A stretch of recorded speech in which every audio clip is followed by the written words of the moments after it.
Hey, welcome to another episode of Adventures in Automobiles. My name is Steve. My friends call me Retro. The following video is rather different to all of my other kinds of videos. It is a celebration of about the 50th anniversary of an expedition, an overland adventure that happened in Botswana about 1975, where a young group of adventurous overlanders did something that has never been done before and to the best of our knowledge has never been done since. Sanctioned by the Botswana government, they took three powerboats, three overland vehicles, two of which were Land Cruisers, one of which was a Land Rover, and they took those powerboats up the Botletle River from the Makgadikgadi Salt Pans all the way to the Okavango Swamps. Now, this was at a time when there was no infrastructure in this region. There were no safari lodges, no hotels, no camps that people frequent nowadays. This was a time when overlanding in Africa was as raw and adventurous as you could get. So the following video is a digitized version of the original 16mm films that were shot during this expedition up the Botletle River on these two cameras that I still have behind me. Now, obviously, I was far too young to be on that trip, but my father was on that trip with a group of his mates, and they had an unbelievably good time. So if you want to see what a proper old school overland adventure was like in Africa in that time, sit back, relax, and enjoy the Botletle River expedition.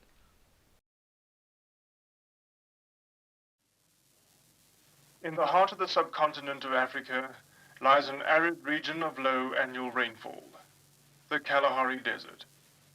Despite its predicament of prevailing drought, in the northwestern reaches of the region is an area of lush vegetation. The Okavango Swamps, a river delta with a network of canals that only those familiar with it can avoid losing themselves indefinitely. Unlike the remainder of the Kalahari Desert, which especially during the winter months is exceptionally dry, the Okavango experiences an annual flooding, arising not from local rainfall, but from rain having fallen during the early months of the year hundreds of kilometers away on the Angolan highlands. During the winter months of June, July, and August, the flooding of the Okavango Delta is so immense it often cannot contain the swollen condition through evaporation alone, and sends forth numerous overflow rivers on a seemingly endless journey into the Kalahari, where the thirst of this arid region brings about their mysterious disappearance as they are absorbed into the desert sands. One such river is the Botletle. Flowing from the Okavango, it embarks on a 360-kilometer journey across the Kalahari, where it eventually expends itself into the massive Makgadikgadi Salt Pans. To the adventurous at heart, the Botletle has, through the years, offered a challenge, that of whether it was navigable or not. Having remained unconquered, a group of 14 adventurers took up the challenge, forming a 14-member expedition to establish whether the Botletle was, in fact, innavigable. And so, they embarked on what was to become an adventure of a lifetime. The Botletle expedition had begun.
The hazards of an expedition such as this developed early, when one of the vehicles broke a half shaft. The immediate problem, that of clearing the track, was tackled first, as the broken down vehicle is towed clear, its boat and trailer being uncoupled to help reduce the drag in the heavy, sandy conditions.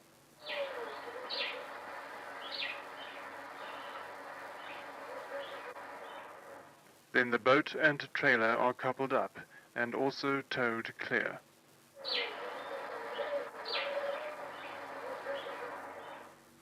Setting up camp was meanwhile underway, as was the campfire, and soon as the bustling camp scene settled down, the smaller creatures of the desert came out to investigate this sudden disturbance, finding themselves in the hands of their intruders.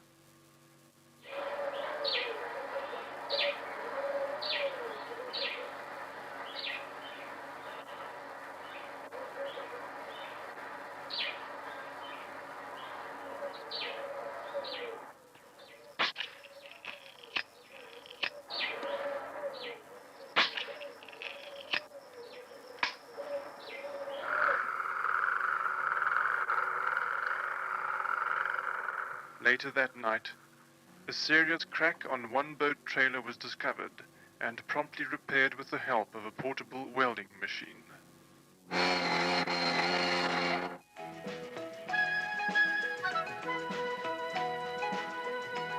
Next day, the journey continued, arriving at the launch site near the village of Mapipi without further complications.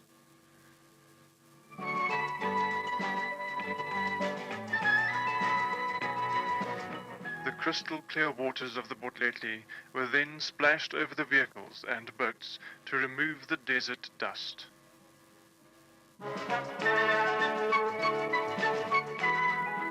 Then came the big moment of the launching itself, as the three high-powered jet-propelled boats were launched onto what was to become the proving ground for man and craft. In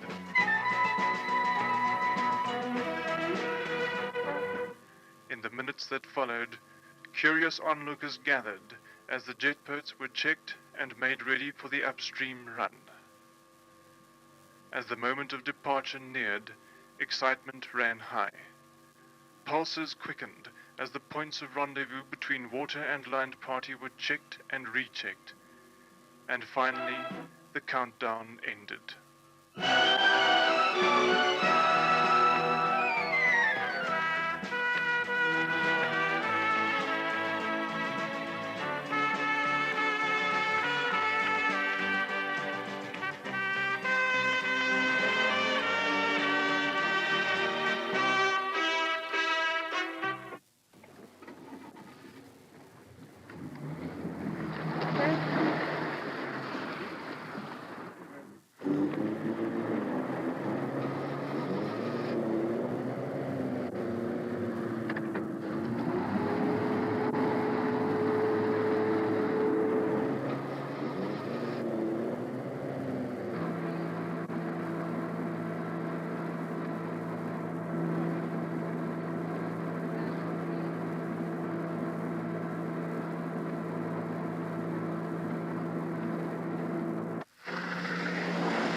A raft constructed of reed interests us, as did the hull and jet intake, which we inspected periodically.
Eventually, the river became choked with weed, and we continued with caution along the shallow edges. Lack of river boating experience prompted us into walking our boats over uncertain stretches. But we were learning. Every kilometer we covered taught us something different, new tactics and experience.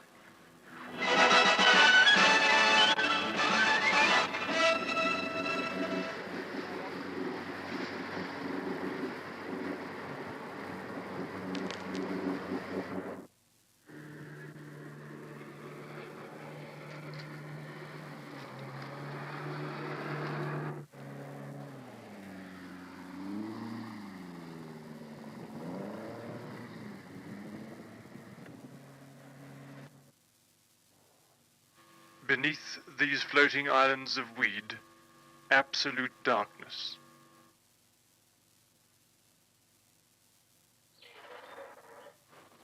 Eventually, however, where no channel of water existed, we took it on regardless.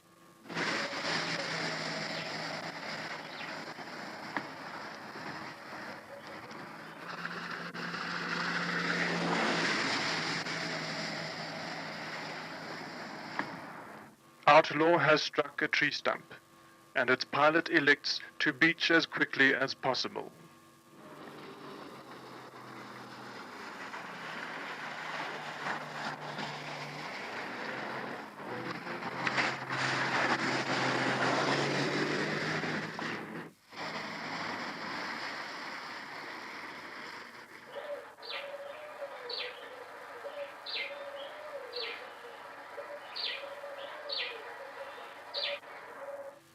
Damage is minor, and within an hour the expedition continues.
Conditions on the river varied tremendously.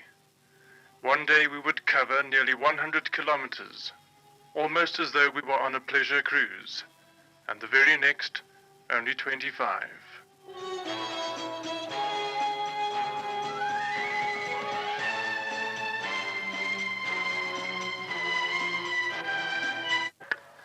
It's 6477, this is Outlaw.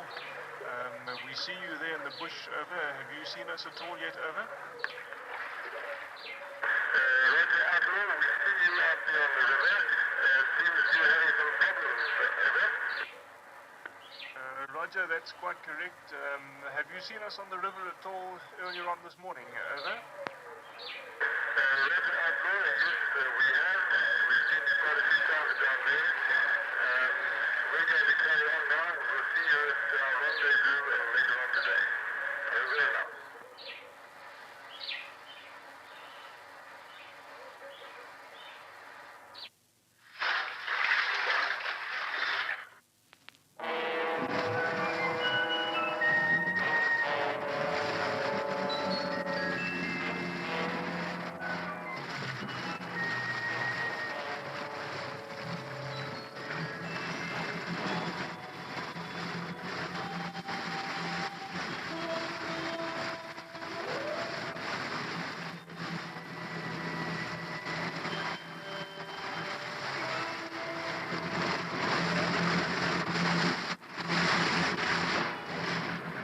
we come. Over.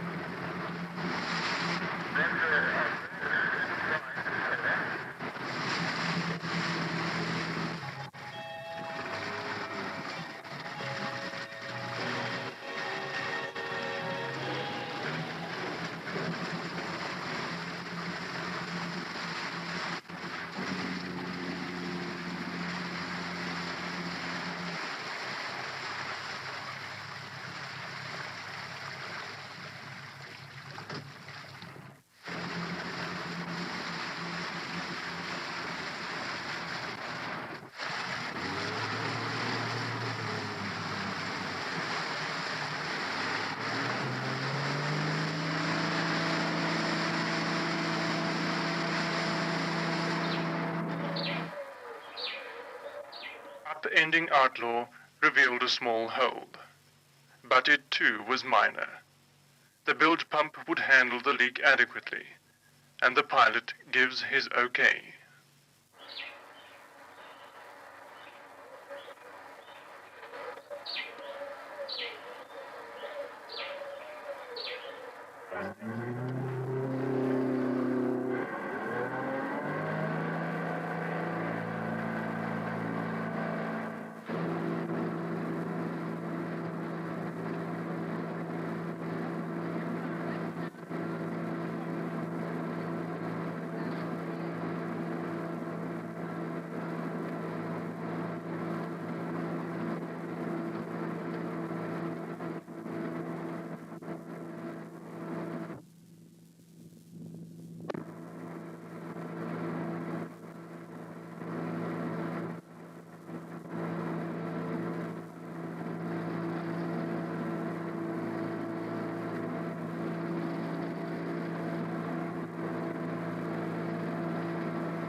Following our progress along the river, the land party managed to keep ahead, having the rendezvous camps ready for our arrival.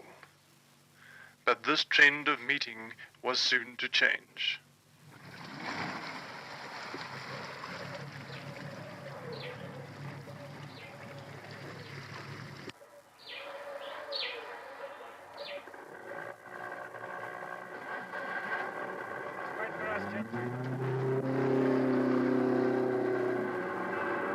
We learned that the easiest way to tackle a barrier of reed was to ram it head on.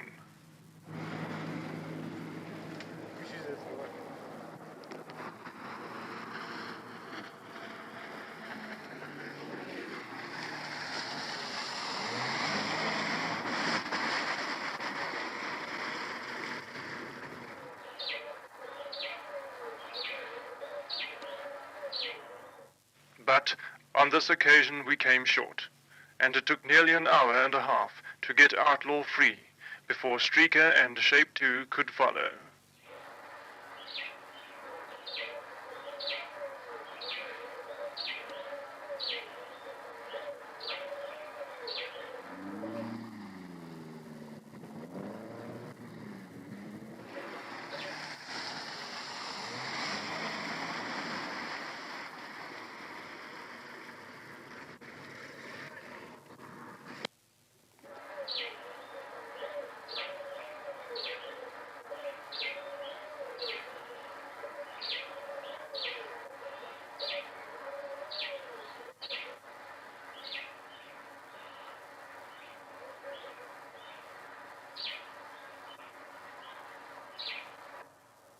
However, conditions gradually deteriorated, and we were back at walking the boats.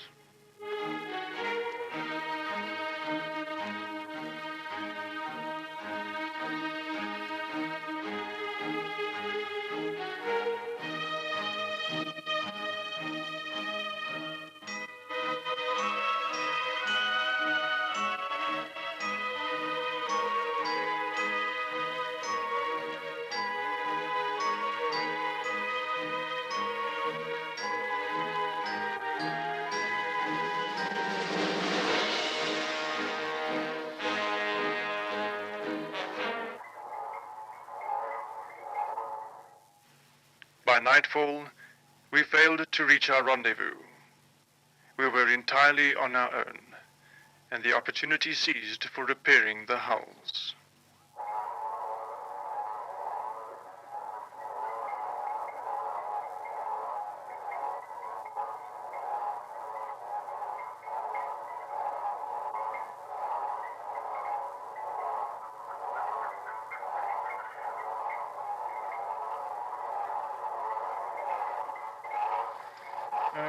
Roger, Jeff, just stand by for observation of the flare. Over. Okay, Rick. Roger, outdoor, standing by. Over.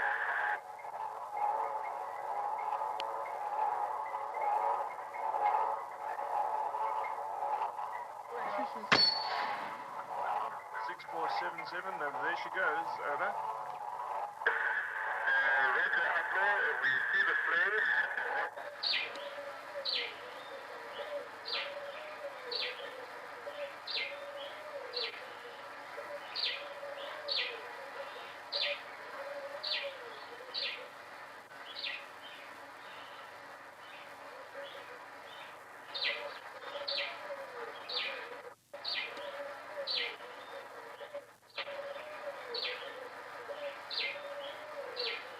Fishing during the night proved rewarding and ensured a hearty breakfast of grilled bream.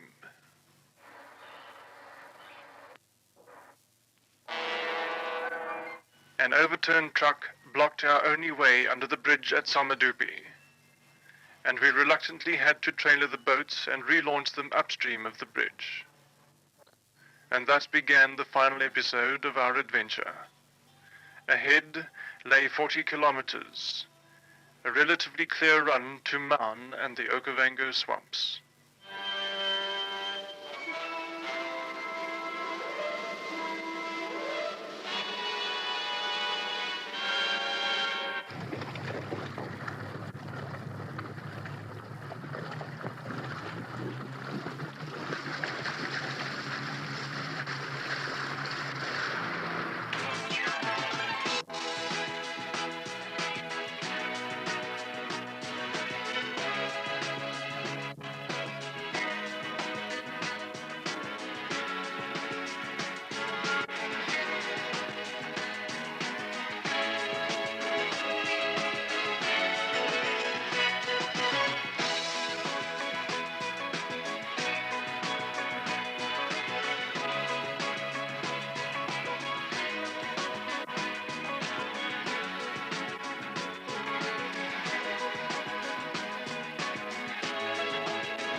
Plenty of room on the side.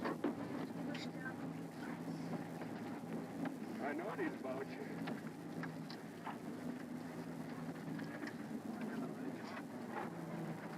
You want to come alongside here? Oops,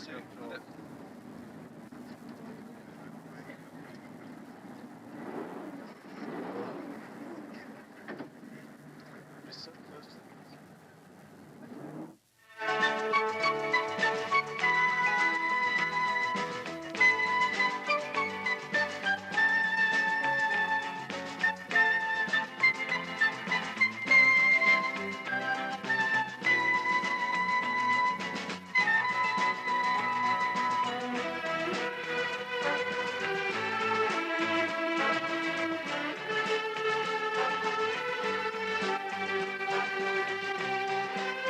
And so the Botletle expedition came to an end. Or had it? Reflecting the images in our minds, the hardships, the joys, the tears and the laughter, we realized that what we had achieved is exactly what life is all about. Accepting a challenge and meeting it. We made the Botletle expedition what it was. A story.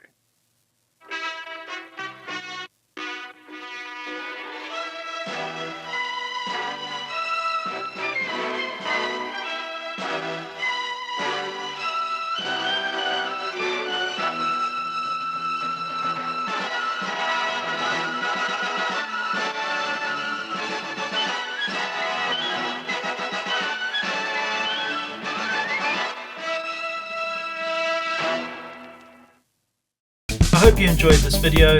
Don't forget, give it a thumbs up, subscribe to the channel, and I'll catch you on the next one.